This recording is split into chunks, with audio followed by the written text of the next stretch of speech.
வரிசையாக அவருடைய படங்கள் எல்லாமே வந்து வெற்றி படங்களாக அமையாமல் போயிடுச்சு. ஆனால் அவர் ஆக்சுவலாக டைரக்ஷனுக்கு தான் தயாராகிருக்காரு.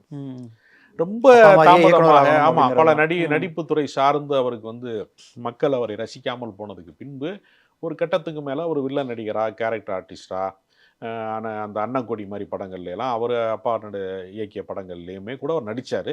அப்புறம் சிம்பு படங்களில் மாநாடு இந்த மாதிரி படங்கள்லையும் அதுல எல்லாம் நடிச்சிருந்தார்.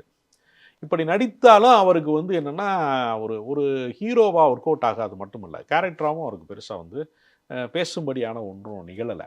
அப்போ மறுபடியும் அவர் என்ன நினச்சாரு, தொடங்கின புள்ளி வந்து நம்ம தப்பாயிட்டு, நம்ம வந்து இதை தேர்வு செஞ்சுருக்கக்கூடாது, நடிகன்கிற ஒரு பாதையை தேர்வு செஞ்சுருக்கக்கூடாதுங்கிறதுக்காக டைரக்ஷனுக்குள்ளே போகிறார். அந்த மார்கழி திங்கள்னு ஒரு படம் வந்து கடைசியாக அவர் டைரக்ட் பண்ணுறாரு. அந்த படமும் வெற்றி பெறலை. அவருக்கு இருக்கிற பெரிய பிரச்சனை என்னென்னா, பாரதி ராஜாவின் மகன் அப்படிங்கிற ஒரு இமேஜ் இருக்குல்ல, அந்த இமேஜ் வந்து அவரை துரத்திக்கிட்டே இருக்கு.